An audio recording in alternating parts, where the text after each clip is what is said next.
The mountain air hit my face as I stepped out of the rental car, crisp and clean in a way that made me realize how suffocating my life had become. The Pine Ridge Resort stretched before me like something from a fairy tale, all stone and timber, nestled against towering evergreens with snow-capped peaks in the distance. I should have been excited. My sister Stephanie was getting married in 2 days, and this was supposed to be a celebration.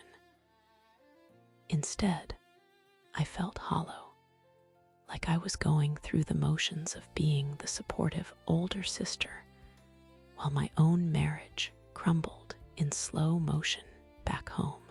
Jessica, I turned at the sound of my name, and there he was, Stephen.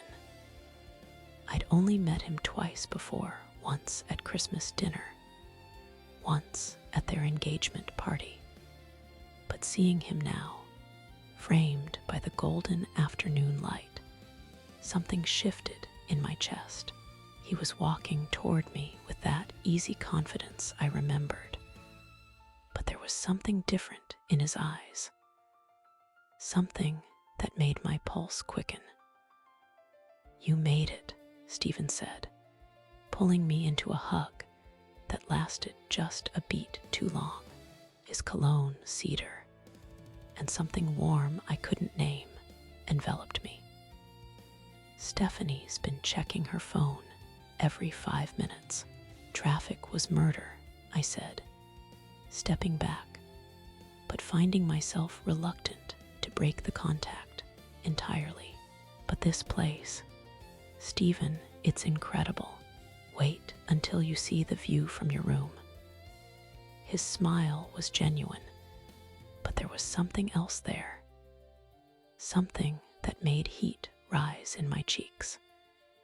"Come on, let me help you with your bags." As he reached for my suitcase, his fingers brushed mine. The contact was brief, innocent, but it sent electricity shooting up my arm. I told myself I was being ridiculous. This was my sister's fiancé. "For God's sake, you look beautiful," Stephen said quietly. So quietly, I almost missed it. "The mountain air agrees with you already." I glanced down at my simple sundress and cardigan. Nothing special, certainly nothing that warranted the way he was looking at me, like he was seeing me for the first time. "Thank you," I managed, my voice barely above a whisper.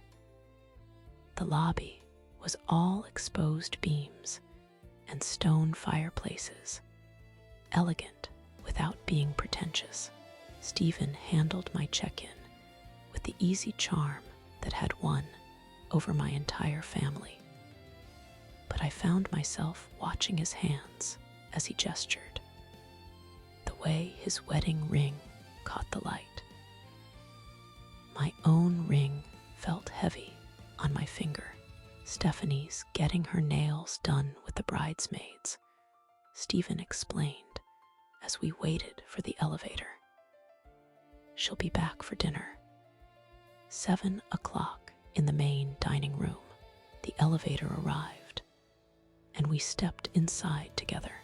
The space felt impossibly small, filled with the scent of his cologne and something else, the clean smell of mountain air clinging to his skin. "How's married life treating you?" Stephen asked, his voice casual. But when I looked up, his eyes were studying my face with an intensity that made my breath catch. "Fine," I lied automatically. "Great, you know how it is." "Do I?"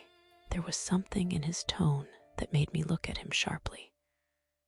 "I mean, I will soon enough, I suppose."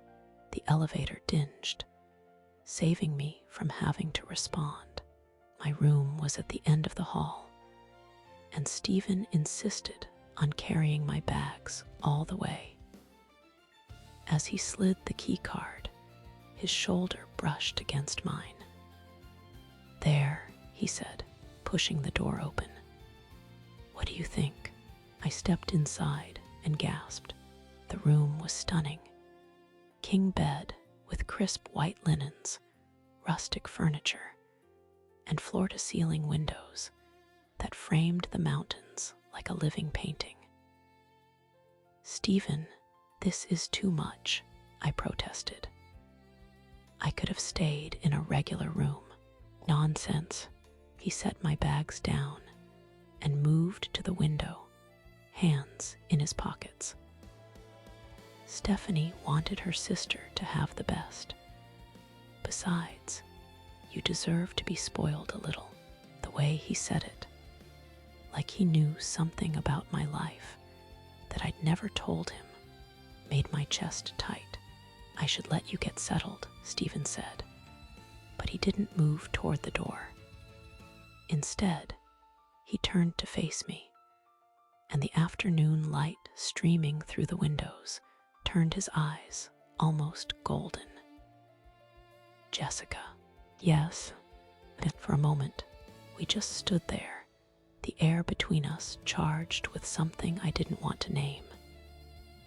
Then Stephen shook his head, as if clearing it. "Nothing. I'll see you at dinner." But as he passed me on his way to the door, his hand touched my arm, just briefly, just above the elbow. The contact burned through the thin fabric of my cardigan. "Welcome to Pine Ridge," he said softly, his breath warm against my ear. After he left, I sank onto the bed, my heart hammering against my ribs. This was wrong. Whatever I was feeling, whatever that moment had been, it was wrong on every level. I tried calling my husband, but it went straight to voicemail. Again, just like it had been for months now, him working late, me eating dinner alone, both of us pretending everything was fine when we both knew it wasn't. Dinner was torture in the most exquisite way. Stephanie was radiant, glowing with pre-wedding happiness, and seeing her so in love should have filled me with joy. Instead, I found myself watching Stephen, the way he looked at my sister with such devotion, the way he kept glancing at me when he thought no one was looking. "You're quiet tonight," Stephanie observed as dessert was served. "Everything okay, just tired from the drive," I said, forcing a smile. "This place is amazing, though. You two picked the perfect spot." "Stephen found it," Stephanie said, squeezing his hand. "He has excellent taste." Stephen's eyes met mine across the table. "I like to think so." If the words were innocent enough, but the way he said them, the way he was looking at me, made heat pool in my stomach. After dinner, as the group began to disperse, Stephen appeared at my elbow. "Want to see something spectacular?" he asked quietly. I should have said no. Should have gone to my room, called my husband again, remembered my place in this family dynamic. Instead, I nodded. The rooftop bar was nearly empty, just a few other guests scattered around the elegant space, but it was the view that took my breath away. The mountains rising like ancient guardians, stars beginning to emerge in the deepening sky. "Wow," I breathed, moving to the railing. "I thought you'd appreciate it," Stephen said, joining me. He was close enough that I could feel the warmth radiating from his body. "You always struck me as someone who sees beauty in things others miss." I glanced at him, surprised. "You think about me?" But the question slipped out before I could stop it, and Stephen's expression grew serious. "More than I should," he admitted quietly. The confession hung between us like a lit fuse. I knew I should step away, make some excuse, end this before it began. But the mountain air, the stars, the way Stephen was looking at me like I was the most fascinating thing he'd ever seen. It all conspired to keep me rooted in place. "That constellation there," Stephen said, moving closer, his voice dropping to an intimate whisper. "That's Cassiopeia." He pointed, and I followed his gaze, acutely aware of how close he was standing, when his hand briefly covered mine on the railing, pointing out another cluster of stars. I didn't pull away. "You're beautiful, Jessica," he said, his voice barely audible above the mountain wind. "I hope someone tells you that every day." My throat constricted. When was the last time my husband had said those words? When was the last time anyone had looked at me the way Stephen was looking at me now? "I should go," I whispered, but I didn't move. "Should," Stephen repeated, his thumb tracing across my knuckles. "That's a dangerous word." Eventually, inevitably, we did leave the rooftop. Stephen walked me to my room, our footsteps echoing in the quiet hallway. At my door, we stood too close, the air between us electric with possibility. "Good night, Jessica," Stephen said, his voice rough with something that made my knees weak.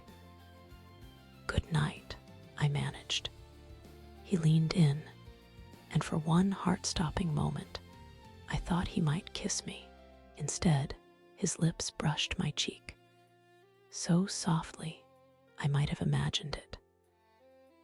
After he walked away, I stood in my doorway watching until he disappeared around the corner, my fingers pressed to my cheek, where I could still feel the ghost of his touch. I was in trouble, deep, dangerous trouble. I barely slept that night. Every time I closed my eyes, I could feel Stephen's breath against my cheek, hear the roughness in his voice when he said goodnight. I kept touching the spot where his lips had brushed my skin, replaying every moment from the rooftop. By 6 a.m., I gave up on sleep entirely. I needed to clear my head, burn off this dangerous energy coursing through my veins. The hotel gym would be empty at this hour, perfect for avoiding any more complications. I was wrong. The moment I walked through the glass doors, I saw him. Stephen was at the weight rack, his back to me, wearing nothing but gym shorts and sneakers. His shoulders were broader than I'd imagined beneath his dress shirt last night, muscles moving smoothly as he lifted. I should have turned around and left. Instead, I found myself frozen, watching the play of morning light across his skin through the floor-to-ceiling windows. That's when our eyes met in the mirrored wall. Stephen's hands stilled on the weights. For a heartbeat, we just stared at each other's reflection, the air between us suddenly thick with the same electricity from last night. "Couldn't sleep either?" he asked, setting down the dumbbells and turning to face me. My mouth went dry. Up close, with nothing but gym clothes between us, Stephen was devastating. A light sheen of sweat highlighted every curve of muscle, and I had to force myself to meet his eyes instead of letting my gaze wander. Something like that, I managed, clutching my water bottle like a lifeline. "Good," Stephen said, stepping closer. "I was hoping I'd see you this morning." The honesty in his voice sent heat spiraling through me. He wasn't playing games, wasn't pretending last night hadn't happened.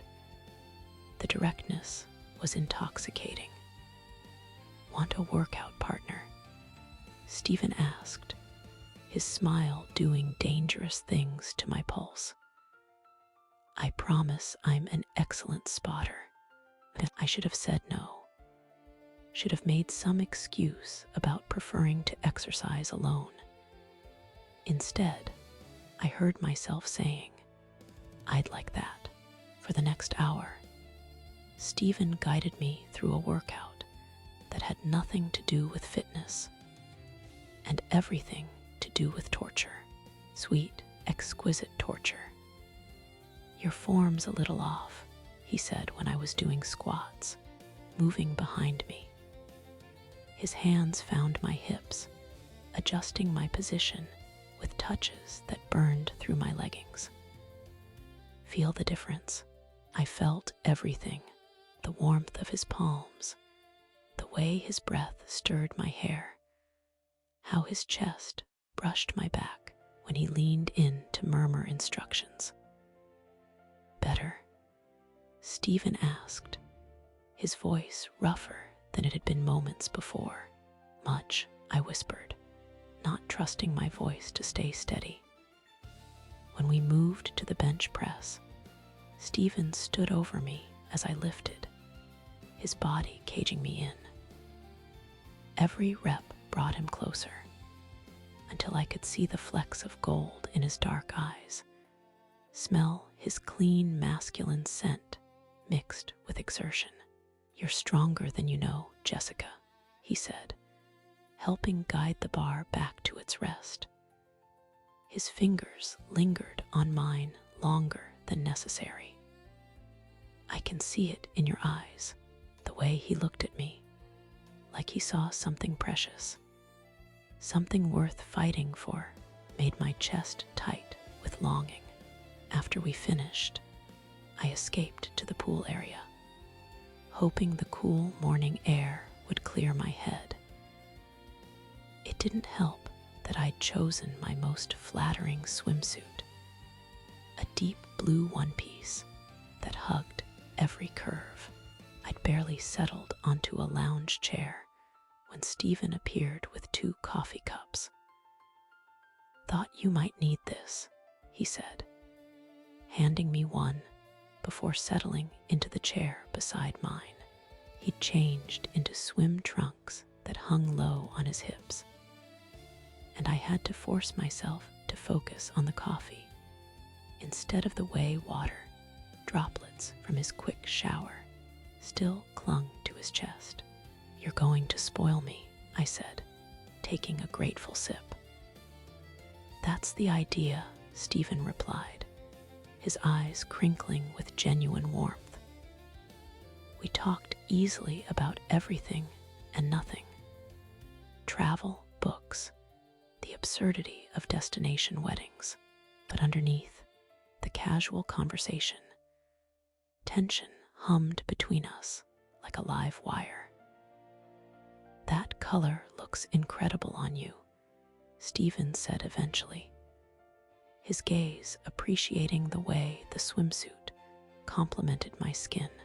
"Though I have a feeling you'd look good in anything." Heat bloomed across my cheeks. "Stephen, or nothing," he added with a wicked grin that made my stomach flip. Before I could respond, Stephanie appeared at the pool's edge, looking frazzled. "Jessica, there you are.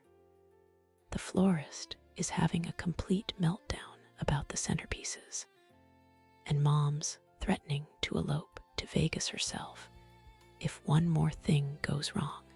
I started to rise, but Stephen's hand found my wrist, his thumb stroking across my pulse point. "Let me handle your sister," he said quietly. "You deserve a real vacation day." Stephanie's eyes darted between us, taking in Stephen's protective gesture and my flushed face. "Actually, Stephen, maybe you could help me wrangle the vendors. Jessica, why don't you enjoy the spa or something?" After they left, I tried to relax by the pool, but every thought circled back to Stephen, the way he'd looked at me in the gym. How his touch had made me feel alive for the first time in years. Ladies, if this is making your heart race, show me some love with a like. An hour later, Stephen returned, changed into hiking clothes and carrying a small backpack. "Crisis averted," he announced. "Your sister owes me big time. Want to explore those trails the concierge mentioned? I promise the views are worth it. I should have stayed by the pool. Should have kept things safe and public." But the prospect of spending more time alone with Stephen was too tempting to resist. "Lead the way," I said. The trail wound through pine forests and rocky outcroppings, eventually opening onto breathtaking mountain vistas. Stephen was an easy hiking companion, pointing out wildflowers and sharing stories about his own travels. But as we walked, our conversation grew deeper, more intimate. "Can I ask you something?" Stephen said as we paused at a scenic overlook. "Are you happy, Jessica? Really happy?" The question caught me off guard. "That's complicated." "It shouldn't be," Stephen said softly. "Happiness should be simple. Like this, beautiful scenery, good company, no pretenses." I found myself opening up in ways I hadn't in years, telling him about feeling invisible in my marriage, about dreams I'd set aside, about the loneliness that had become my constant companion. Stephen listened without judgment, occasionally touching my arm in comfort. When I finished, he was quiet for a long moment. "I've been engaged twice," he admitted. "Both times, I called it off because something was missing. That spark, that feeling of I can't imagine my life without this person." His eyes found mine. "I'm starting to understand what I was looking for." We continued hiking until we reached a secluded waterfall. The sound of rushing water creating a private bubble around us. Stephen spread out a blanket he'd packed, and we sat close together, sharing water and trail mix. "You have pine needles in your hair," Stephen said, reaching out to gently remove them. But instead of pulling away, his fingers lingered, tucking a strand behind my ear with infinite tenderness. His thumb traced along my jawline, and I leaned into his touch without thinking. "Jessica," he whispered, his voice raw with want. I was drowning in his dark eyes, in the way he looked at me like I was the only woman in the world. The waterfall's mist created rainbows in the afternoon light, and everything felt magical, suspended outside of reality. This was the moment, the point of no return, and I was no longer sure I wanted to turn back. The moment stretched between us like a held breath. Stephen's thumb continued its gentle path along my jawline, and I felt myself melting into his touch. The waterfall's roar seemed to fade, leaving only the thundering of my own heartbeat. "We should head back," I whispered, but made no move to pull away. "Should we?" His voice was barely audible over the rushing water. I closed my eyes, fighting every instinct that screamed this was wrong. When I opened them again, Stephen was studying my face with an intensity that made my breath catch. "Yes," I managed. "We should," but neither of us moved for another long moment. Finally, Stephen's hand dropped, and the spell was broken. We packed up in charged silence, the air between us crackling with unspoken possibilities. The hike back felt different. Every accidental brush of our hands, every shared glance, carried weight. By the time we reached the resort, my nerves were wound tight as piano wire. "Thank you for today," I said as we reached the lobby, my voice carefully neutral. "It was exactly what I needed." Stephen nodded, his dark eyes unreadable. "Get some rest, Jessica. Tomorrow's the rehearsal dinner." I made it to the elevator before my composure cracked. Tomorrow was the rehearsal dinner, and then the wedding. Then I'd go home to my empty marriage, and this week would become just a memory. The thought left me hollow. I was fumbling with my key card when I heard footsteps in the hallway. Stephen appeared around the corner, looking frustrated. "Locked out," he said, holding up his hands. "Left my key card in my room when we went hiking. Front desk is swamped with wedding guests checking in." I stared at him, my key card halfway to the lock. This felt like a test from the universe. "You can call from my room," I heard myself saying. "To the front desk, I mean. Are you sure?" I wasn't sure of anything anymore, but I nodded and opened my door. My room suddenly felt impossibly small with Stephen in it. He moved to the phone while I busied myself hanging up my backpack, hyper-aware of his every movement. "They're sending someone up in about 20 minutes, he reported. "I can wait in the lobby if this is weird." "Don't be ridiculous." I opened the minibar, needing something to do with my hands. "Wine." Stephen accepted the small bottle of red I offered, and we settled onto the small couch by the window. The afternoon light was golden now, casting everything in warm hues. "I keep thinking about what you said," Stephen began, swirling the wine in his plastic cup. "About feeling invisible." I took a sip of wine, grateful for the slight burn. "It wasn't always like this. Mark and I used to talk for hours. Now we barely manage logistics." "When did it change?" "Gradually, then all at once." I tucked my legs under me.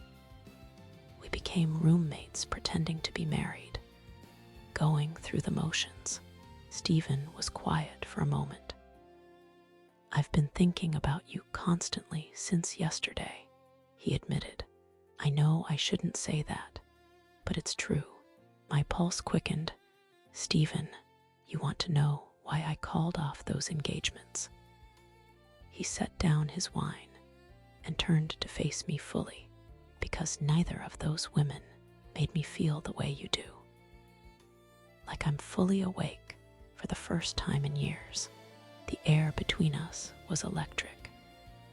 I should have said something responsible, something about boundaries and family. Instead, I found myself leaning closer. "This is dangerous territory," I whispered. "I know." His voice was rough, but I can't stop thinking about what it would feel like to kiss you. My breath caught. The wine, the intimacy of the moment, the way he was looking at me, it was overwhelming. When Stephen moved closer, I didn't pull away. "Jessica," he murmured, his hand coming up to cup my face again. This time, I didn't hesitate. I closed the distance between us. The kiss was everything I'd imagined and more, soft at first, then desperate as weeks of suppressed attraction finally found release. Stephen's hands tangled in my hair, and I pressed closer, hungry for connection I'd been starving for. When we finally broke apart, both breathing hard, Stephen rested his forehead against mine. "I want to remember this," he said, reaching for his phone. "Is that okay?" I should have said no, should have been alarmed, but the wine and the desire coursing through me made everything feel dreamlike, unreal. "Just for us?" I asked. "Just for us," he promised, his thumb stroking my cheek. I nodded, lost in the intensity of his gaze. Stephen started recording, and suddenly everything felt heightened, more vivid. The way he looked at me, the reverent way his hands mapped my face, my shoulders. "You're so beautiful," he murmured, the phone forgotten in one hand as the other traced along my collarbone. "Do you know that? Do you know how incredible you are?" I'd forgotten what it felt like to be desired, to be seen as desirable. The camera captured every whispered endearment, every gentle touch, every moment of rediscovering what passion felt like. Time became fluid. The golden afternoon light shifted to amber, then deep orange. We moved from the couch to the bed, hands exploring, boundaries dissolving. Stephen's phone captured stolen moments, intimate glances, the way I looked at him like he held all the answers to questions I'd forgotten how to ask. "Don't think," he whispered against my ear. "Just feel," and I did. For the first time in years, I existed purely in the moment, in the sensation of being truly wanted. Afterward, reality crept back in slowly. We lay tangled in the sheets, Stephen still holding his phone. The weight of what we'd done, what he'd recorded, began to settle on my chest like a stone. "Oh God," I breathed, covering my face with my hands. "What did we just do?" Stephen gently pulled my hands away, forcing me to meet his eyes. "We followed what we both wanted," he said softly. "What we both needed, but the video." Panic started to claw at my throat. "Stephen, if anyone ever." "Hey," he cupped my face, his voice gentle but firm. "This is just between us. No one else will ever see this, I promise. Don't be ashamed, Jessica. You're incredible." His words should have been comforting, but something in his tone made me uneasy. The way he held his phone, like it contained something precious, something powerful. "I should go," I whispered, suddenly desperate for space to think. "Should you?" The same question from the waterfall, but this time it carried different weight. I nodded, not trusting my voice. Stephen dressed slowly, watching me with those dark eyes that had seen too much. "Sweet dreams, Jessica," he said at the door, leaning in to kiss my forehead. Tomorrow's going to be a beautiful day. After he left, I sat on the edge of the bed, still wrapped in sheets that smelled like him. Outside my window, the sun was setting over Pine Ridge, painting the sky in shades of guilt and desire. I'd crossed a line I could never uncross, and somewhere in Stephen's phone was proof of just how far I'd fallen. I barely slept. Every time I closed my eyes, I saw Stephen's face above me, felt his hands on my skin, heard the soft beep of his phone recording our most intimate moments. When dawn finally broke over Pine Ridge, I felt like I was drowning in guilt and desire. The wedding rehearsal was at 10. I showered for 20 minutes, scrubbing away Stephen's scent, but I could still feel him everywhere. My reflection in the mirror showed a woman I barely recognized. Hair mussed from his fingers, lips still swollen from his kisses, eyes bright with a secret that could destroy everything. I chose a conservative blue dress, hoping it would make me look respectable, innocent, like someone who hadn't spent the night wrapped around her sister's fiancé. The chapel was already buzzing with activity when I arrived. Stephanie looked radiant in her rehearsal outfit, directing everyone with the precision of a general. My stomach clenched when I saw her. So trusting, so happy, so completely unaware that her sister had betrayed her in the worst possible way. Jessica, she rushed over, pulling me into a tight hug. "You look tired, sweetie. Did you sleep okay?" "Just excited for your big day," I managed, the lie burning my throat. Then Stephen walked in, and my world tilted. He wore dark slacks and a crisp white shirt, looking devastatingly handsome and completely composed. Our eyes met across the room, and I felt that familiar electric jolt. He smiled, the same smile he'd given everyone else, but his eyes held secrets that made my pulse race.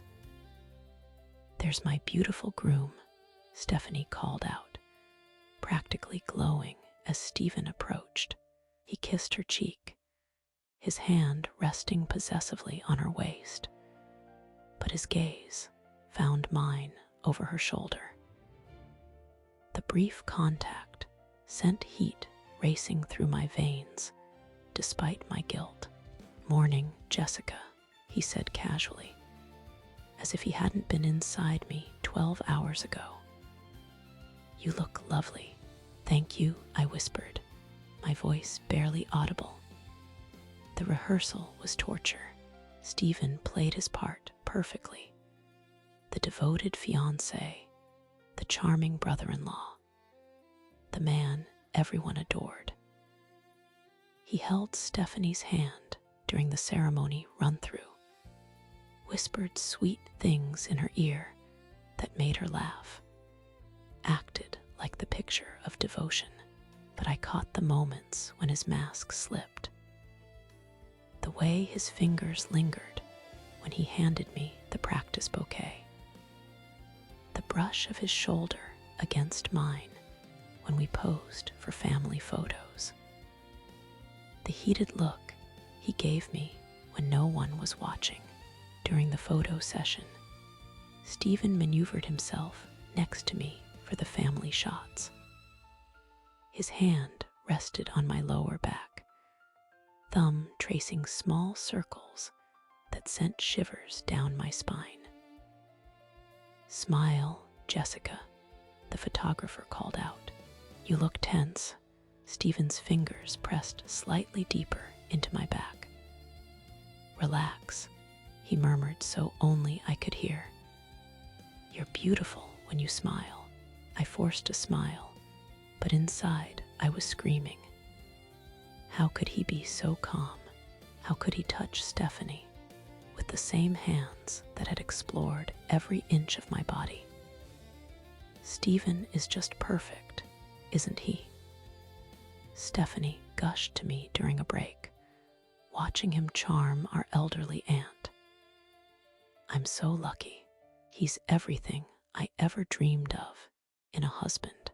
The words hit me like physical blows. "He seems very devoted to you," I managed. "He is. And he's been so patient with all the wedding planning stress. Some men would have run screaming by now." She laughed, then lowered her voice conspiratorially. "He even said he has a special surprise for me after the honeymoon. Something he's been working on that's going to blow my mind." My blood turned to ice. A surprise. Something he's been working on. The image of Stephen's phone, filled with footage of our encounter, flashed through my mind. "That's nice," I whispered. After lunch, I tried to escape to my room, but Stephen intercepted me in a quiet corridor near the elevators.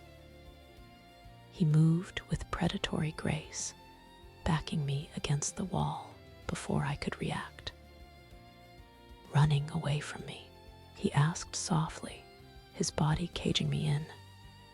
"Stephen, we can't." "Can't what?" His hand came up to rest on the wall beside my head. "Can't talk. Can't acknowledge what happened between us. Someone might see us. Let them. We're family now, remember." His smile was dangerous. "Besides, I have something to show you." He pulled out his phone, and my heart stopped. On the screen was a frozen image from our encounter, me, eyes closed in pleasure, hair spread across the pillow. I looked wanton, desperate, completely lost in the moment. "Delete that," I hissed, reaching for the phone. Stephen pulled it back, his eyes dark with desire. "Why would I delete something so beautiful? Look at yourself, Jessica. Look how incredible you are. This is insane. What if Stephanie won't see it? This is just for us. For me to remember how perfect you felt, how amazing you looked when you came apart in my arms." His words sent unwanted heat through my body. Despite my terror, despite my guilt, I felt myself responding to him again. "You're married," I whispered desperately. "Not yet," he corrected. "The wedding is tomorrow. And tonight." He leaned closer, his breath warm against my ear. "Tonight, I'll be thinking about you, about us, about doing it again." "Stephen, tell me you don't want me," he challenged, his free hand finding my waist. "Tell me you haven't been thinking about last night, about how good we were together." I couldn't, because he was right. Despite everything, I wanted him with a desperation that terrified me. Footsteps echoed in the corridor, and we sprang apart just as one of the wedding coordinators rounded the corner. "Oh, there you are," she called to Stephen. "Your fiancé is looking for you. Something about the dinner seating arrangements." "Of course," Stephen said smoothly, pocketing his phone. Jessica and I were just discussing tomorrow's timeline. After he left, I slumped against the wall, my heart pounding. This was spiraling out of control, but even as I told myself to stay away from him, I knew I was lying. The rehearsal dinner was held in the resort's main dining room, transformed into an elegant celebration space. I sat at the family table, watching Stephen give a heartfelt toast to Stephanie, praising her kindness, her beauty, her perfect love. Every word felt like a knife twisting in my chest. This story gets even crazier. Hit like if you want to hear more. Throughout dinner, Stephen played his part flawlessly. He fed Stephanie bites of dessert, danced with her to the string quartet, accepted congratulations from relatives with gracious humility. But every so often, his eyes would find mine across the room, and I'd see the hunger there, the promise of what was to come. By 11, most of the older relatives had retired to their rooms. The younger crowd moved to the resort's lounge, but I excused myself, claiming exhaustion. I needed space to think, to figure out how to survive tomorrow's wedding without falling apart. I was getting ready for bed when my phone buzzed. A text from Stephen. My hands shook as I opened it. It was a screenshot from the video, me reaching for him, my face a mask of desperate need.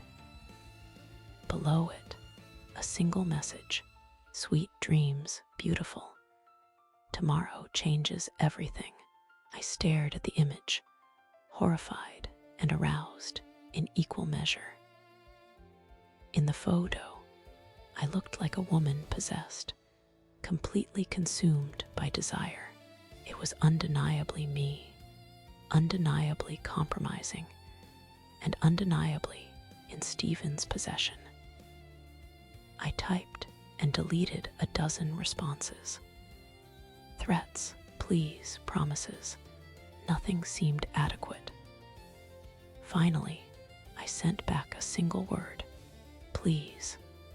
His response came immediately. I'll take care of everything. Trust me. But as I lay in bed that night, Stephen's words echoing in my mind, I realized trust was the one thing I could no longer afford. Tomorrow was Stephanie's wedding day, and I was trapped in a web of desire and deception with no way out. The man I couldn't resist was about to marry my sister, and somewhere in his phone was proof of my betrayal. I closed my eyes, but sleep wouldn't come. All I could think about was Stephen's promise. Tomorrow changes everything. I was terrified to find out what he meant. I woke to the sound of my phone buzzing insistently on the nightstand. For a moment, I forgot where I was, forgot the tangled web I'd woven. Then reality crashed back. Wedding day, Stephanie's wedding day. The phone buzzed again. My heart hammered as I reached for it, dreading what I might find. Stephen's name filled the screen. But this time, it wasn't just a screenshot. It was a video clip, a brief, devastating preview of our most intimate moments. Below it, a message that made my blood run cold. Tonight, after everyone's asleep, room 347. Don't disappoint me, beautiful. I stared at the phone, horrified.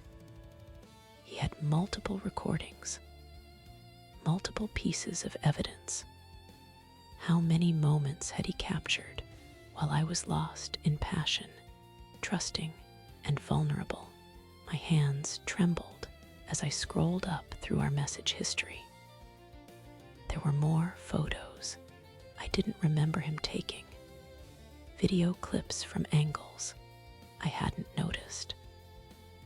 Each one more compromising than the last, each one proof of my betrayal. A knock at my door made me jump. "Jessica, it's me." Stephanie's voice, bright with wedding day excitement. I shoved the phone under my pillow and stumbled to the door. Stephanie bounced in, radiant in her silk robe, her hair already styled in perfect waves. "I can't believe it's finally happening." She threw her arms around me, and I nearly broke down from the guilt. "My sister and my maid of honor. I'm so lucky to have you here."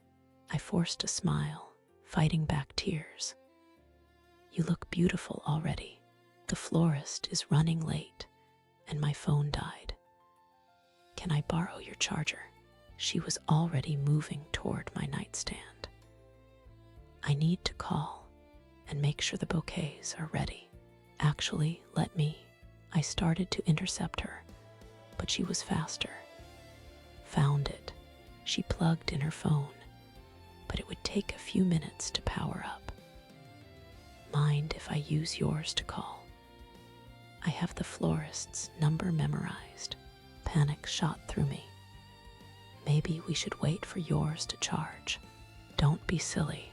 It'll just take a second." She reached for my phone before I could stop her. I watched in horror as she picked it up. Stephen's message thread still open on the screen. The preview of the video was clearly visible, a thumbnail that showed far too much. "I'm just going to jump in the shower," I said desperately, hoping to distract her. "The stylist will be here soon." Stephanie nodded absently, already dialing. I retreated to the bathroom, but left the door cracked, straining to listen. I could hear her talking to the florist, her voice cheerful and excited.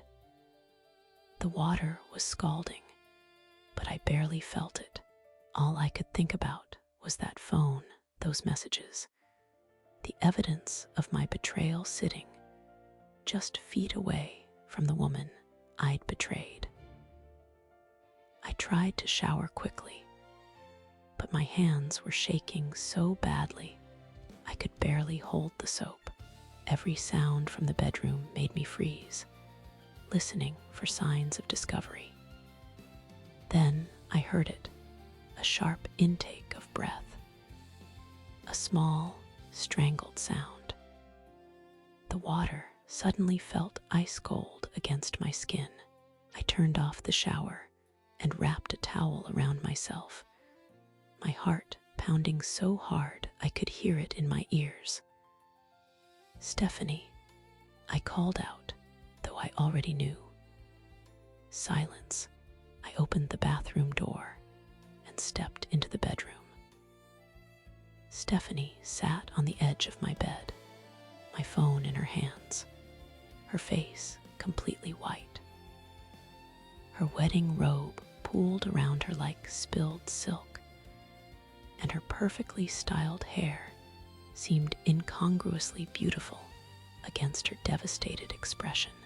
"Steph," my voice came out as barely a whisper. She looked up at me with eyes I'd never seen before, hollow, broken, unrecognizable. When she spoke, her voice was eerily calm. "Your phone kept buzzing. I thought it might be important." She held up the device, and I could see Stephen's message thread open.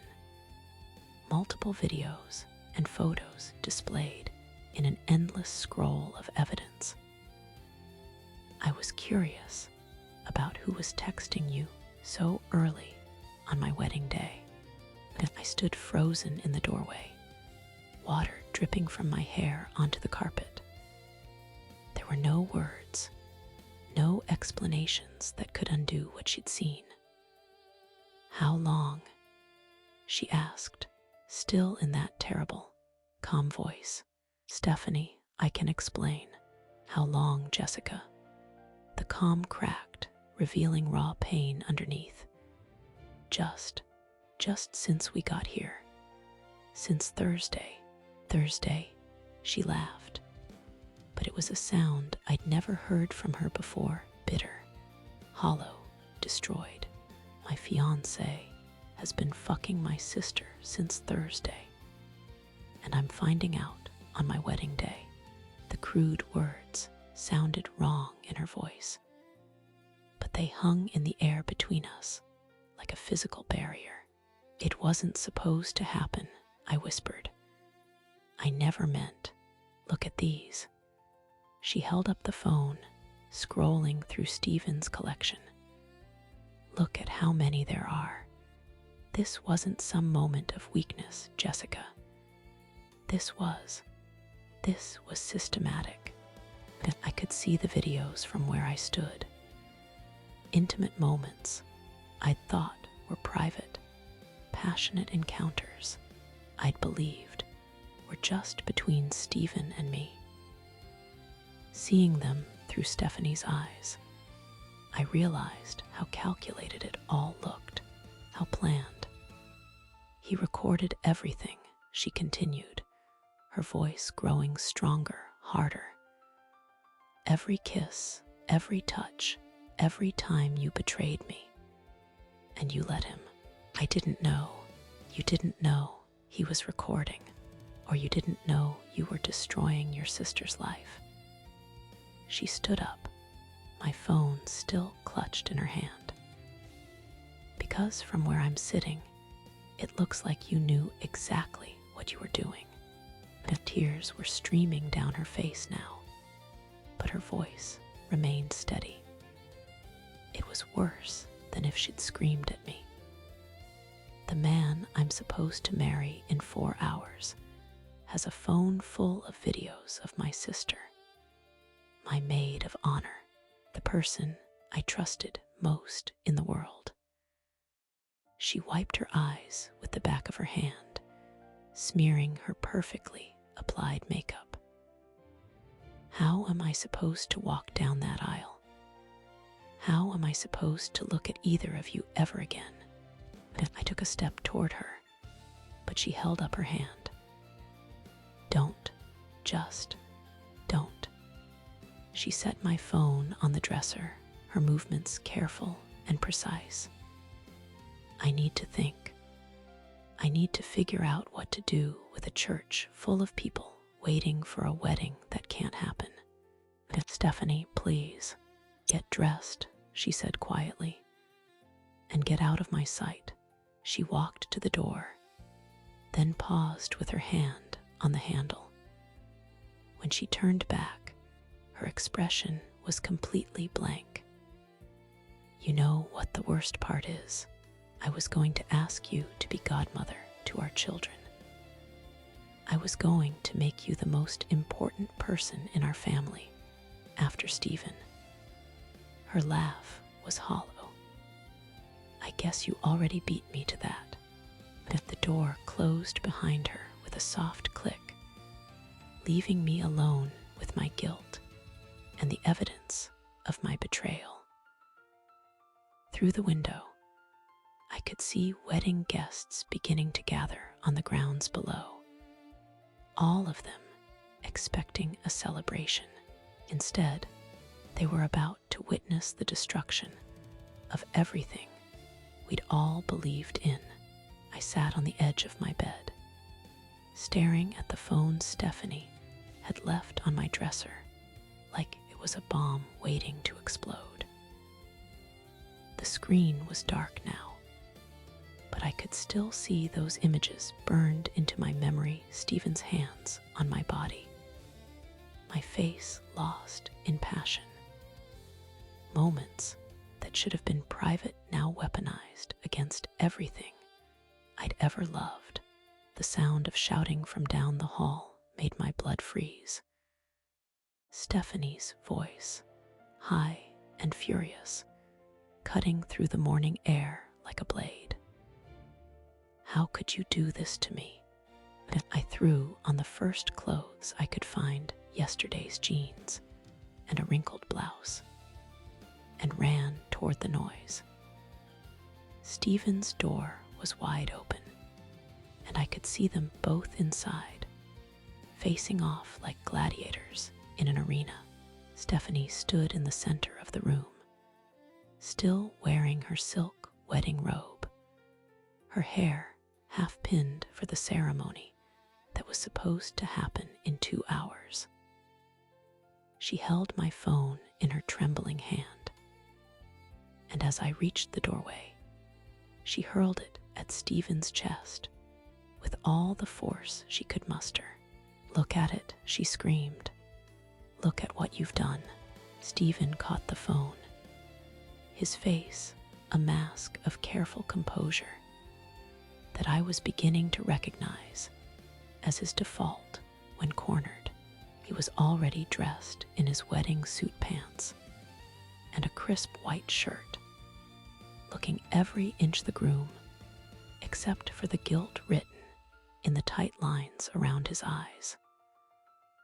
"Stephanie, calm down," he said, his voice maddeningly steady. "This isn't what it looks like. It's exactly what it looks like."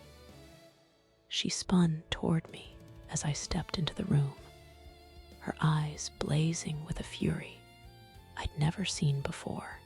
"And you, God, Jessica, how could you stand there and watch me try on my wedding dress? How could you help me write my vows?"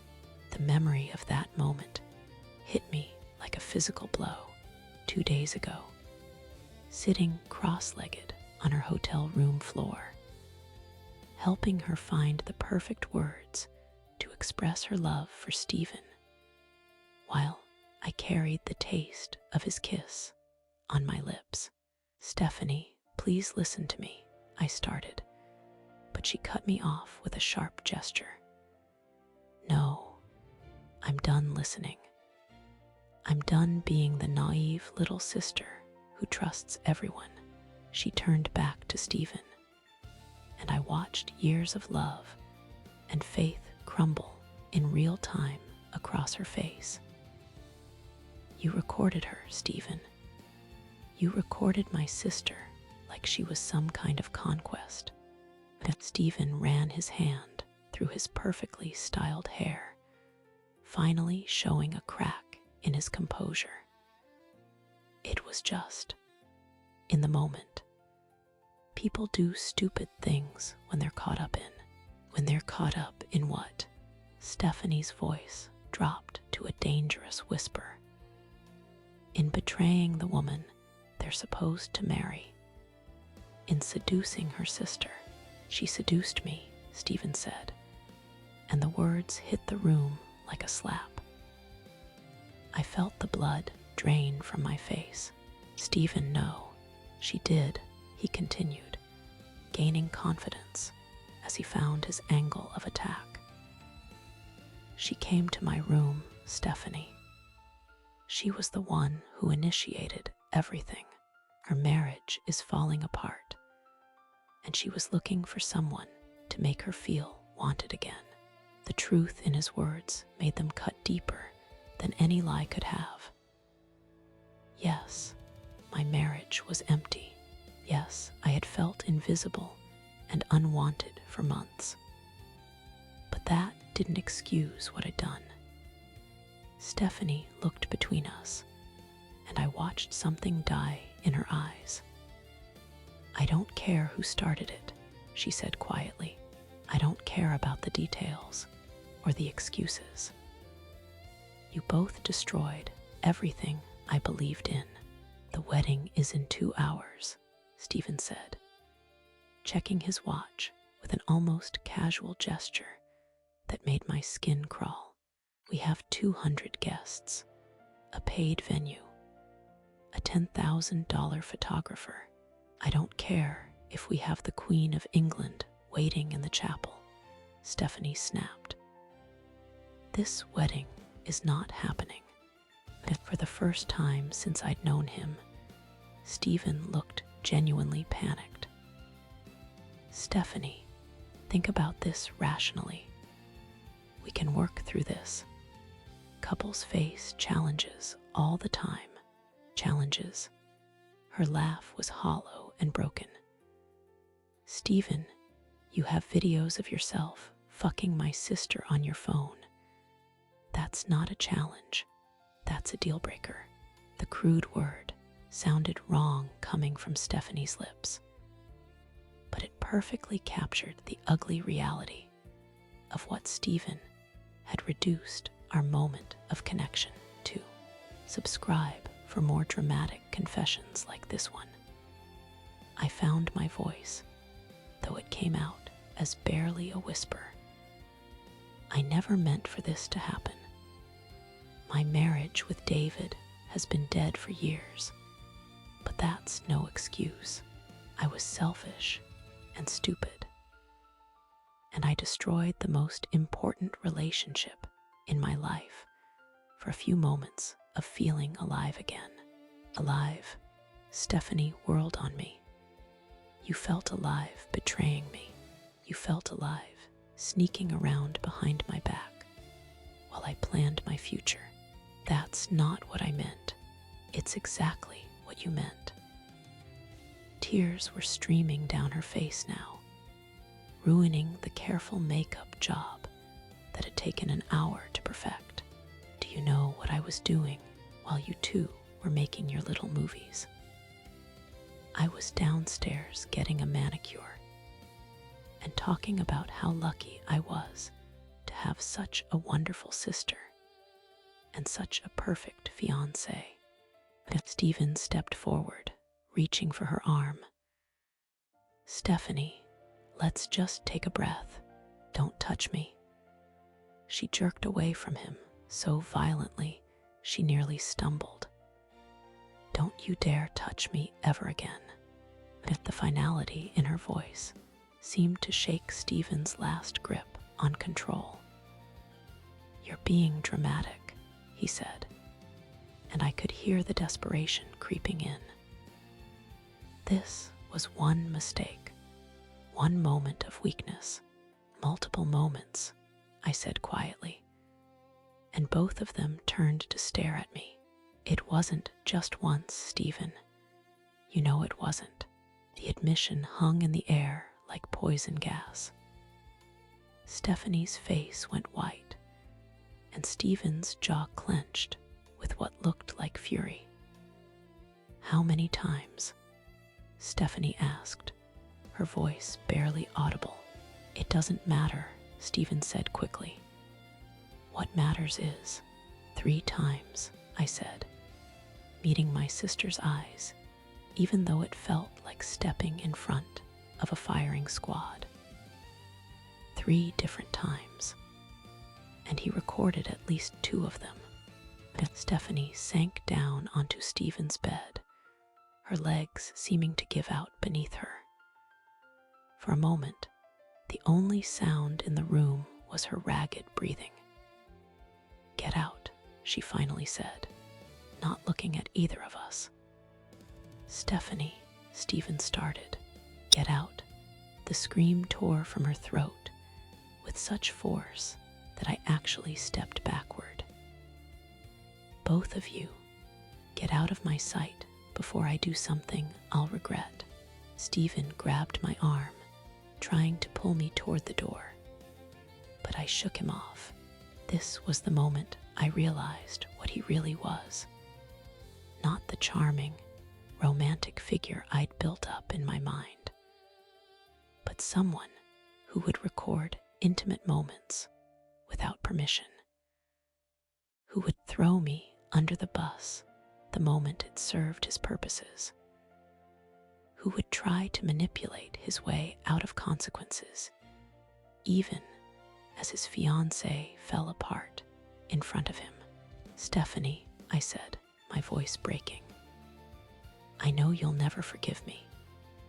I know I don't deserve it. But please know that hurting you was never my intention. You're the best person I know, and I'll spend the rest of my life regretting that I wasn't worthy of being your sister." She didn't look up, but I saw her shoulders shake with silent sobs. Stephen was already at the door, straightening his tie like he was preparing for damage control rather than mourning the end of his relationship. "This doesn't have to be the end," he said. "We can fix this."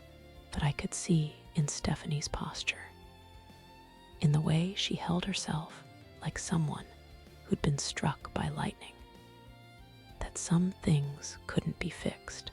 Some betrayals were too deep, too fundamental to ever heal. As I followed Stephen out of the room, I caught a glimpse of myself in his mirror disheveled hair, smeared makeup, clothes thrown on in haste. I looked exactly like what I was, someone who'd thrown away everything that mattered for a fantasy that was already crumbling to dust. The hallway outside Stephanie's room felt like a tomb. Stephen walked ahead of me, his phone already pressed to his ear, speaking in hushed, urgent tones to someone, probably the wedding planner or the venue coordinator. His transformation from the man who'd whispered sweet promises in my ear to this cold, calculating stranger was so complete it made my head spin. "We need to control the narrative," he said, glancing back at me as he ended his call. "The guests are already arriving for the ceremony. We can't let this spiral into chaos. Control the narrative." As if Stephanie's heartbreak was just a PR problem to manage. My phone buzzed with a text from my mother. "Jessica, where are you? The ceremony starts in an hour, and I need help with Stephanie's veil." The irony was suffocating. I'd spent the morning destroying my sister's happiness, and now I was supposed to help with her veil. "I have to tell my parents," I said, my voice barely a whisper. Stephen's eyes hardened. "Tell them what exactly?" "That Stephanie got cold feet, that the pressure got to her. The truth. He stepped closer, and I caught that familiar scent of his cologne that had once made my pulse race. Now it made me nauseous. "The truth is that video on my phone. The truth is you moaning my name while your husband was 3 states away. Is that what you want your parents to know?" The threat hung in the air between us like a blade. I realized then that every tender moment, every whispered confession of longing, every touch that had made me feel alive again, it had all been calculated. Stephen hadn't been overcome by passion or connection. He'd been collecting ammunition. "You recorded me without my permission," I said, trying to keep my voice steady. That's what illegal." His smile was shark-like. "Good luck proving I didn't have consent. Good luck explaining to your family why you were in my bed in the first place." The elevator dinged, and the doors opened to reveal my Aunt Carol and Uncle Jim, dressed in their wedding finery. Their faces lit up when they saw us. "Stephen, Jessica." Aunt Carol beamed. "We were just looking for you. Is Stephanie getting those last-minute jitters? I remember when I married Jim, I was so nervous I threw up twice." Stephen slipped seamlessly into charm mode. "She's just taking a moment to compose herself. You know how emotional brides get." I watched him lie with the same mouth that had kissed me senseless just hours ago, and something cold settled in my stomach. How many other women had he done this to? How many other families had he torn apart with his careful manipulation? Actually, I said, my voice cutting through his smooth explanation, the wedding is canceled. And the silence that followed was deafening. Aunt Carol's hand flew to her chest, and Uncle Jim's face went pale. What? Carol whispered. Stephanie called it off, I continued, ignoring Stephen's warning glare. The engagement is over. But why? Jim demanded. What happened? I felt the weight of their expectation. The crushing pressure of having to explain the unexplainable. How do you tell your family that you destroyed your sister's wedding day for a man who saw you as nothing more than a conquest? It's my fault, I said simply. I made choices that hurt Stephanie, and she can't forgive me. She shouldn't have to. Stephen's jaw tightened. But he couldn't contradict me without revealing more than he wanted to. The elevator ride down to the lobby was a nightmare of whispered conversations and shocked faces. Word was spreading fast through the wedding party. Guests milled around in their formal wear, confused and concerned. The string quartet was still setting up in the garden, completely unaware that there would be no processional. I found my parents near the reception desk, my mother clutching Stephanie's emergency sewing kit, my father adjusting his tie. When they saw my face, their expressions immediately shifted to alarm. Jessica, what's wrong? Mom asked. You look terrible. I need to tell you something, I said, my voice breaking. The wedding is off. Stephanie, she found out about something I did. Something unforgivable. Dad's face went white. What are you talking about? I had an affair, I whispered, the words tasting like ash in my mouth. With Stephen. Stephanie found out this morning. Mom's sewing kit clattered to the floor, pins and thread scattering across the marble. Dad's hand gripped the reception desk so hard his knuckles went white. You what? Mom's voice was barely audible. I'm so sorry, I sobbed. I'm so sorry. I never meant for this to happen. I never meant to hurt her. How could you do this to your sister? Dad's voice was thick with disappointment and fury. How could you do this to your family? I had no answer. There was no answer that could justify what I'd done. Stephen appeared at my shoulder, his hand touching my back in what might have looked like comfort to anyone watching. But I could feel the possessiveness in his touch, the warning. Mr. and Mrs. Patterson, he said, his voice heavy with false regret. I'm so sorry you had to find out this way. Jessica and we tried to fight it, but sometimes these things just happen. The heart wants what it wants. But the casual way he romanticized our betrayal made me sick.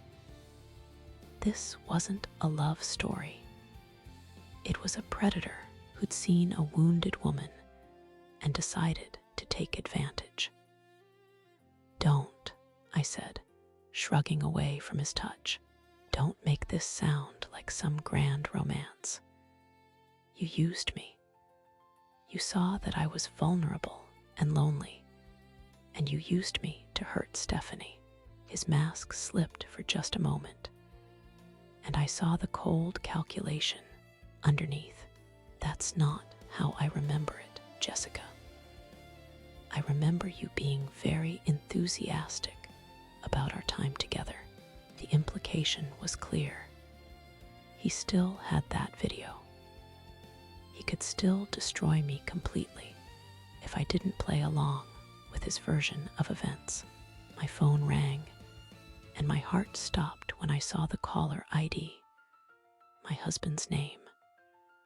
"I have to take this," I said, stepping away from my parents' devastated faces and Stephen's threatening presence. "Hello, Jess." My husband's voice was concerned. "I just got a weird call from your mom.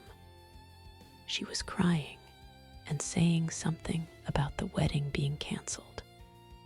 "What's going on?" I closed my eyes, feeling the last of my old life crumble away. "I need to tell you something," I whispered, "and you're going to hate me for it," as I walked toward a quiet corner to confess to the man I'd married, to destroy what was left of my marriage with the truth. I caught sight of Stephen through the lobby's glass doors. He was on the terrace, already working his charm on confused wedding guests, probably spinning some story about Stephanie's instability, about how he was the real victim here. I realized then that I'd never really known him at all.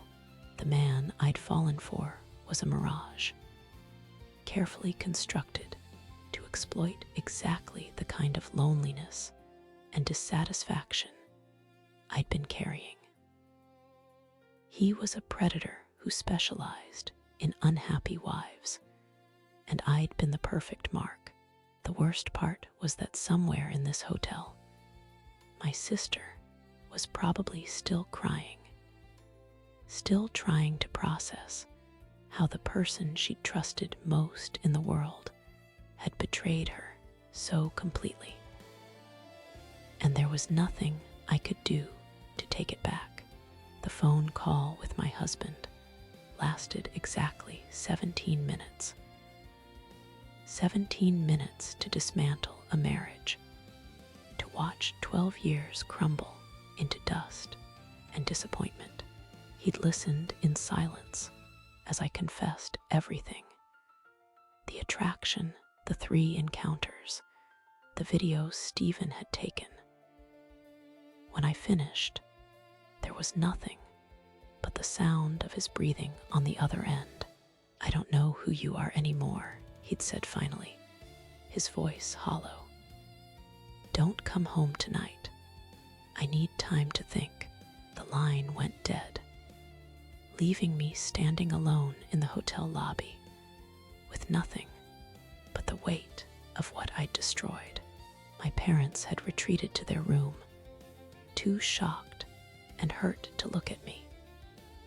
Stephanie wasn't answering her phone, not that I blamed her.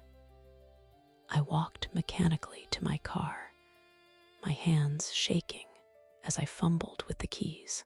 The parking lot was nearly empty now, most of the wedding guests having fled when news of the cancellation spread.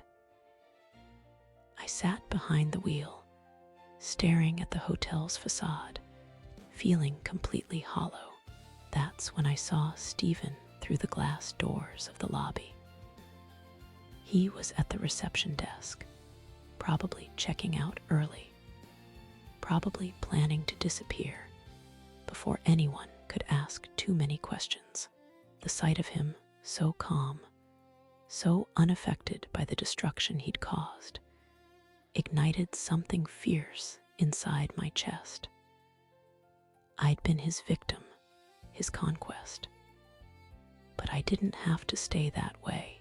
I turned off the engine and walked back into the hotel, my footsteps echoing across the marble floor. Stephen looked up as I approached, that familiar smile playing at his lips, the same one that had made my knees weak just days ago.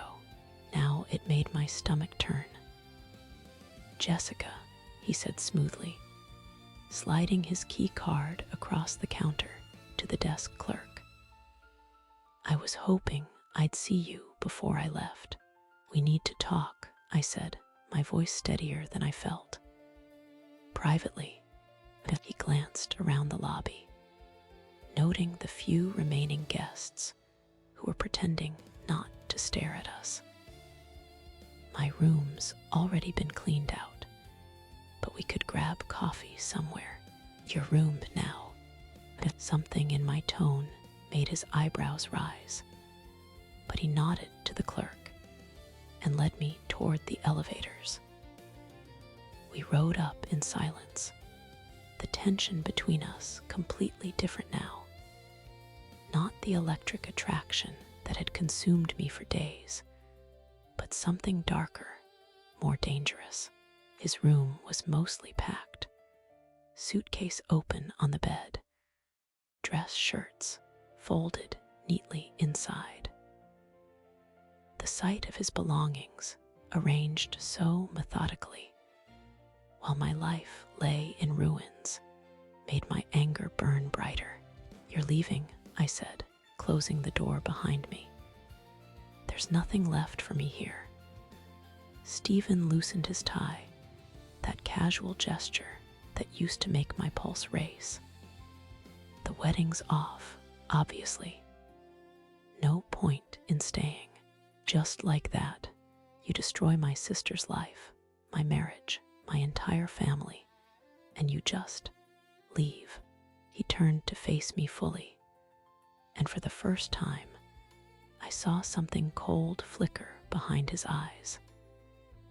I didn't destroy anything, Jessica. You made choices. We both did. You recorded me without my consent. You manipulated me. I recorded us, he corrected, sitting on the edge of the bed. And you were more than willing. In fact, you seemed to enjoy knowing I was watching. But the casual cruelty in his voice made my hands clench into fists. Delete them.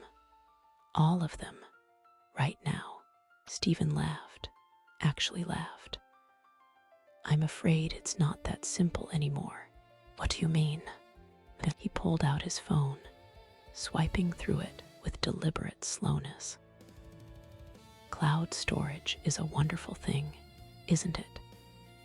Even if I deleted everything from this device, the files would still exist.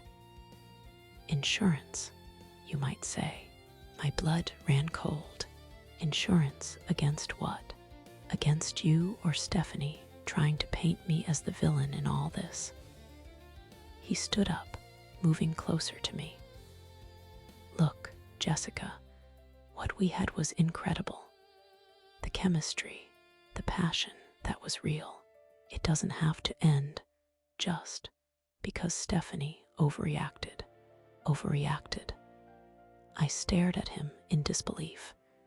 You were engaged to marry her, and I would have, if you hadn't shown me what I was missing. His voice dropped to that intimate tone that had once made me melt. We could keep seeing each other, discreetly. Your husband will probably forgive you eventually. They usually do. And I'll find someone else to marry, someone more suitable for public appearances. The words hit me like a physical blow. He was talking about continuing our affair, about reducing my sister to a public appearance, about my marriage like it was just an inconvenience to work around. I finally saw him clearly, not as the passionate man who'd swept me off my feet, but as the calculating predator he'd always been. You never cared about me at all, I whispered. Of course I cared. You were incredible in bed, Jessica. That's not nothing. The casual dismissal of everything I'd felt, everything I'd sacrificed, made my vision blur with rage. You targeted me. You saw an unhappy wife, and you decided to use me. I saw a beautiful woman who was clearly unfulfilled. Stephen shrugged, zipping up his suitcase. I gave you exactly what you needed. Don't pretend you didn't want it. And Stephanie, what was she to you? Stephanie was convenient, good family, nice connections, the kind of wife who'd look good at business functions. But she was never passionate, never exciting like you. I felt sick. My sister, sweet, trusting Stephanie, had been nothing more than a social accessory to him, and I'd been the dirty secret, the conquest that proved his power over women. I'm going to tell everyone what you really are, I said quietly. Stephen paused, his hand on the suitcase handle. And who's going to believe you? The desperate housewife who threw away her marriage for a weekend fling. Face it, Jessica, in this story, you're not the victim. You're the homewrecker. Without thinking, I pulled out my phone and started recording. Say that again. His eyes sharpened. What are you doing? Say it again, Stephen. Tell me how you targeted unhappy wives. Tell me how my sister was just convenient. Tell me about your insurance files. He lunged for my phone, but I stepped back quickly. Delete that, he said, his voice dangerous now. The way you deleted our videos.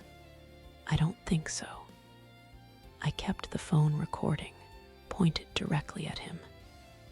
You want to play games with evidence? Let's play. But Jessica, you don't understand what you're doing. I have connections, lawyers. I can make your life very difficult, more difficult than it already is. I laughed bitterly. You've already taken everything from me, Stephen.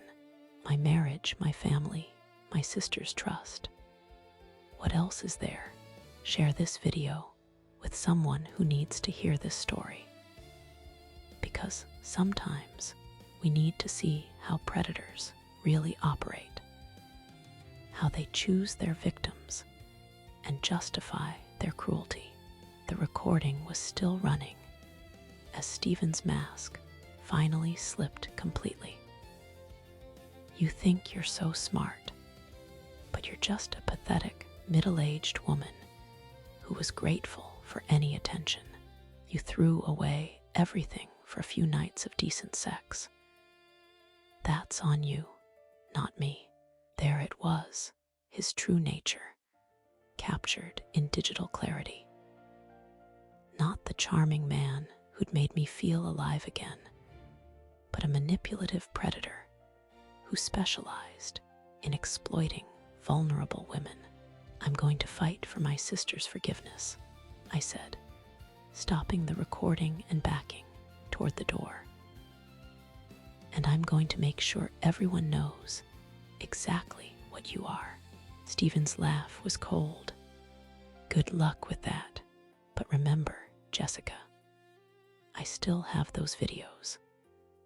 Push me too far, and everyone you know will see just how enthusiastic you were.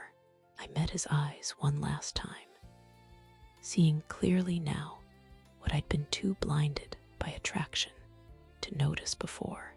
Then we'll destroy each other. But at least I'll go down fighting for the people I love, not just for my own ego. I walked out of that room knowing I'd probably made an enemy. But for the first time in days, I felt like myself again. Not his victim, not his conquest, just a woman who'd made terrible mistakes and was finally ready to face the consequences. 6 months later, I was sitting in my therapist's office when the call came. The number on my phone made my stomach clench. It was the same area code as Pine Ridge Resort, where everything had fallen apart. Jessica, the voice was shaky, uncertain. Stephanie. We'd been texting sporadically for the past month. tiny steps towards something that might eventually become forgiveness. I'd spent those 6 months doing everything I could to expose Stephen's pattern, reaching out to other women, gathering evidence, building a case that he was a serial manipulator who targeted vulnerable wives at weddings and business events. I'd found 3 other women. Sarah, whose marriage ended after Stephen recorded her during her cousin's wedding weekend. Maria, who lost her job when Stephen threatened to release videos after she tried to cut contact. Rebecca, who'd attempted suicide when Stephen's blackmail destroyed her family. The pattern was always the same: charm, isolation, recording, control. Stephen had turned manipulation into an art form, and I'd been just another canvas. Steph, I stepped out of the waiting room, my heart racing. Are you okay? The silence stretched too long. Then, I need you to come home. I'm at Memorial Hospital. The drive back to our hometown felt endless. Stephanie had texted me the room number, but nothing else. When I finally found her, she looked smaller somehow, fragile in the hospital bed, with wires and tubes snaking around her. The doctors found masses, she said without preamble, her voice steady, but her hands shaking. Ovarian cancer. It's already spread to my lymph nodes, my liver. Stage 4. The words hit me like physical blows. I sank into the chair beside her bed, reaching for her hand before stopping myself. We hadn't touched since that horrible day at the resort. Stephanie, I'm so sorry. What do the doctors say? What are the treatment options? She squeezed my fingers when I finally took her hand. 6 months, maybe 8, with aggressive treatment. But Jessica, I didn't call you here to talk about that. I waited, studying her face, still so beautiful, but tired in a way that went deeper than illness. I've been thinking about what you said that day, about fighting for my forgiveness. She shifted against the pillows, wincing slightly. I was so angry, so hurt, but lying here, facing this, I keep thinking about all the time we've wasted. The tears I'd been holding back for months finally spilled over. Steph, what I did was unforgivable. I betrayed you in the worst possible way, and I'll never stop being sorry for that. You made a terrible mistake, she said quietly. But Stephen, he planned it all, didn't he? He chose you specifically because he knew you were vulnerable. I nodded, unable to speak around the tightness in my throat. I found the other women I finally managed: Sarah Chen, Maria Rodriguez, Rebecca Walsh. He's done this before, Stephanie. Always the same pattern: target someone at their lowest point, record everything, use it for control. Stephanie's grip on my hand tightened. So you were a victim too. That doesn't excuse what I did to you. No, she agreed, but it explains it. And Jessica, I can't die carrying this anger. It's eating me alive worse than any cancer. We both cried then, holding each other for the first time since we were children afraid of thunderstorms. The hospital room smelled of antiseptic and floor wax, but underneath it all was something familiar. The vanilla lotion Stephanie had used since high school. I forgive you, she whispered against my hair. I forgive you and I need you. I need my sister. The next few months became a blur of hospital visits, chemotherapy sessions, and stolen moments of normalcy between treatments. I took leave from work, staying in Stephanie's spare bedroom, driving her to appointments, and holding her hand through the worst of it. Stephen tried to contact me twice during that time. The first was a text message. Heard about your sister. Karma's a bitch, isn't it? I deleted it without responding and blocked his number. The second time, he showed up at Stephanie's house on a Tuesday evening. I was making soup in the kitchen when the doorbell rang. Through the peephole, I saw him standing there in an expensive suit, holding flowers.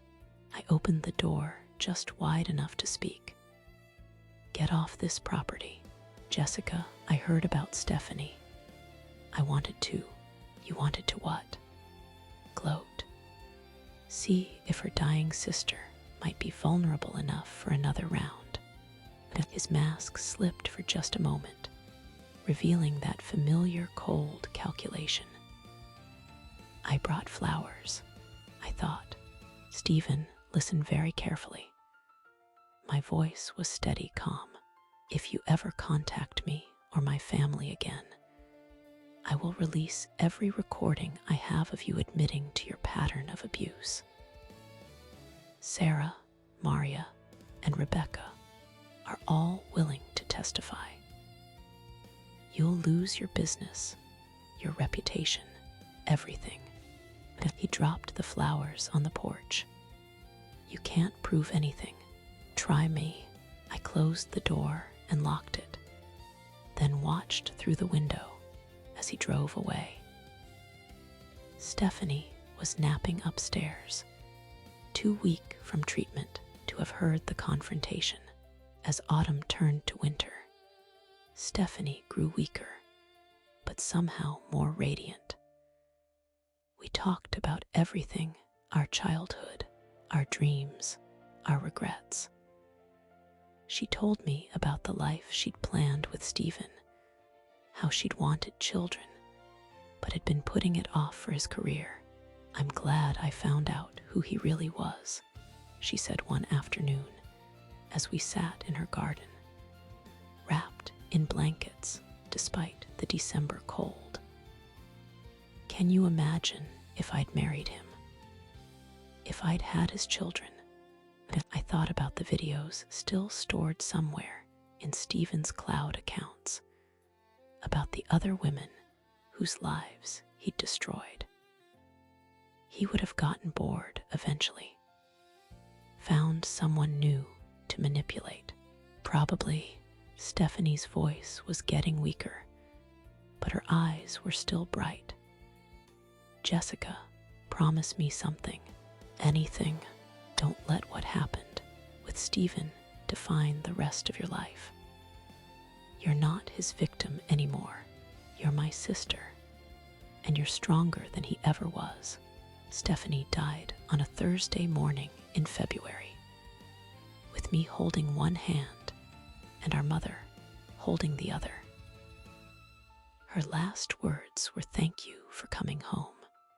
At the funeral, I stood at the podium looking out at a church full of people who loved her. I thought about the eulogy I'd prepared, about second chances and forgiveness, but mostly I thought about my sister's grace in those final months, how she'd chosen love over anger, even when she had every right to hold onto her pain. Stephanie taught me that life is too precious to waste on people who don't deserve our energy, I said, my voice carrying clearly through the sanctuary. She taught me that forgiveness isn't about forgetting. It's about refusing to let someone else's cruelty poison your heart.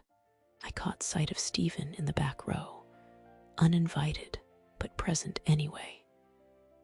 For a moment, our eyes met.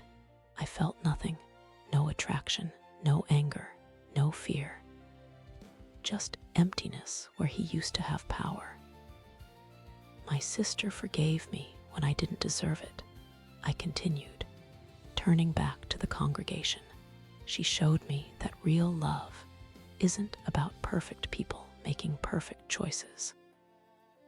It's about imperfect people choosing each other anyway, again and again, until the very end. After the service, as people filed past the casket, Stephen approached me. I was arranging the flowers, real ones this time, not the artificial display he'd brought to our door months ago. Jessica, I'm sorry for your loss.